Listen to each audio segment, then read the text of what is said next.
Enyi m nwoke n'obodo oyibo sị na ọ ga-anụ m natalụ tụba m ime n'ụba nwaanyị ọzọ. Ofu nwa agbọghọbịa sị m na ya malụ this guy from secondary school, ịghọtago, ya na ya na-abụ na-atọ tọgide fa gụsị akwụkwọ fa na-abụ bido yiba na mgbafu na o nwere ife o nwere, ịghọtago. Ihe a ka ha megidelu o wee gaba Lagos, from Lagos ọ gaba obodo oyibo. So ka o lụrụ obodo oyibo bido mebe ọfụma nnọọ, wee kpọọ ya fa na-abụ bido kwụba. Ka fa na-akwọsị ya na ya chọọ ka ọ nata ụka bịa chọọ ụlọ ebe fa ga-anọ. Mgbe ọbụla ya natalụ ka ọ bụla ebe afọ ka a ga-afị ya na ya chọrọzi ka ọ nọ Lagos, ya ekwelụ ya anata. Onwe ka ya si nata ụlọ nọsịa na anyị ejerefu mami ya, ọ na-abasị ya kedu ife o jiri ejefu nne di ya. Ọ sị m na this guy fụrụ ya n'anya o, to the point na o mepelie shop maka na ya na-azụbu online. O mepelie shop, ya na-azụzi na shop. Ọha ya ada ụlọ, ya akwụ ụgwọ furnish edo ụlọ, nye ya ego everything. Na ọ na-enye ya ego every month, na-enye ya ego ya na-enye ụmụnne ya, na-enye nke ya na-enye mami ya, ịghọtago, na-enye ya ego ya na-eme ihe na ndị be ha niile maara na ya na ya na-abụ na-akwụ. Duto na the guy emebego ihe ego. Ụfọdụ ndị mmadụ chọọ ile ana fa bịa na-asị anya ya jụọ na enyi nwoke ma ọ chọrọ ige ana na fa nwekwe na ana fa ga-ele. Amamụ ihe nji akọwa ihe ka ịfụ how close ha dị, ka ịfụ that na everybody na-enezi anya bọsị a ga-asị na a na-emekwe n'ego onye dị otu ka fa bịa lie nne. Ọ sị bụ na mgbe ụfọdụ na ya ga-adakwa ije nye mami ego, ya nyesie mami ego, mami asị anya ralụ nya alalụ be ha. Na ya na-abụ na-akpọ oge ọbụla ọ na-akpọ ya mana video call mana personal call, ịmagolu everybody che nnọọ di. Ọ sị m nne even nwanne nwoke nke diọkpala nọ ya nwa na-enye ha ego. Na ya mara na ego onụnwa ya na-enye nke diọkpala na ọ na-ewukwu ya iwu, mana ọ complain ọkụ kwuru okwu ọgba nkịtị si ọkwani ahụ until enyi nwoke wee si obodo oyibo wee bata wee bịa Ọka ebe ya nọ. Fa na-abụ wee nọ ịmagonu ka ọ bata na ya na-afụ nsị afụsịa nsị fa na-abụ wee nọba wee sebe n'Ibonyi. Ịmagonu onye si obodo oyibo wee segide Ibonyi wee sesie. After 2-3 weeks ya wee sị ya na o nwekwe ka arụ si emie o, na ya fọrọzi nsị ya. Ọ sị ya what? Ọ sị ya yes, na ya fọrọzi nsị ya. Ọ sị onye gwara ya ya jekwe ka o wepụ nọnsensị afọ o bu n'afọ si n'ọnwa. Ọ sị m nya akụja nọnse o bu n'afọ. Ya sị ya ọ sị ya yes, ya jee wepụ nọnse o bu n'afọ. Na ọ bụ na o wepụrụ ya na o nwere ihe ga-ejikọkwa fa na abụọ. Ya wee sị ya na ya ma mwepụkwe, ya ma mwepụ nọnse ahụ ya bụ n'afọ. Yes. Ọ sị m ịmara this man kwụlụ ọtọ gbanwee, kwụlụ ọtọ gha na ike kwụọla ọtọ gwa ya, si ọ na-agwazi ya okwu, si ọ kwụsị inye ego, kwụsị ime n'enu, kwụsị ime n'ala. Ọ sị m nne ike kwụlụ ọtọ gwa ya, mesie nye nnọọ abanụ. Na ebe afọ ka ya nọzi wee nụbazịa na nwanne nwoke nke diọkpala afọ ya na-enye ego na-aba si ya bịa ka anụ ọnụ ya. Na nwaanyị aka anụrụ anụ ka emepelu shop, nwaanyị aka anụrụ anụ ka aha ya ala ụlọ, nwaanyị aka anụrụ anụ ka a na-enye ka ọ bịa na-enye ndị befe ode ka ọ bụ na ọ na-achọ ka ọ kọntrolu nwanne nwoke, na ọ na-achọ nke nwa. Ọ sị m nne n'etu ya ka ya si bụla anya n'aka na ọkwa sọsọ nwanne nwoke nke ọdụdụ bụ ihe na-elu tie nso na-asị ya biko onye anwe ndidi, ọ bụ na nwanne nwoke nata ka ama ka esi ya eme. Ọkwa ịghọtago, ontelenya mụọ nwa na ọkwasọ nke afọ bịa netie mami ya na-aba si na ọnya nwa bụ onye ya maalụ na o nwerekwa nwaanyị ọzọ ya maalụ. Etu nwanne nwoke nke diọkpala si wee arrange elie this girl bụkwa ma etie na ya dị 31 years old.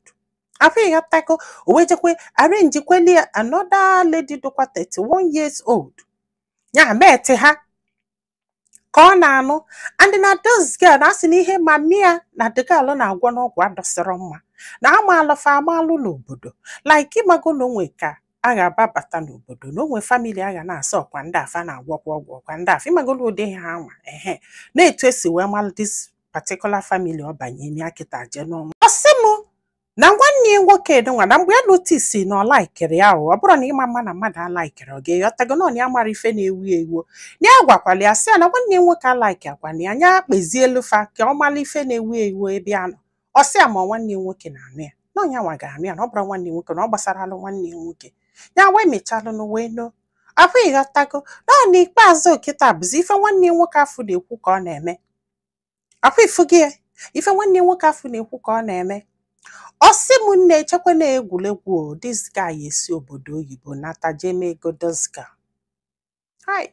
ọ sị m na ya kpọkwa dega na fon na-asị ya na kichin afọ ịnọ n'ọkwa na nke maka na odugolo dega duege n'ụlọ afọ nya ha ya anya rentị n'ọka o ya na ya na-abọ nọ na ya wee sedi bonga eji wee dị ime andị na o ji ọnụ ya wee gwa na ọ bụrụ na o wepụrụ ya bụ afọ ime ya ama nne ya unu afụnugo nwoke chọrọ ịnụ mmadụ o wee dị ime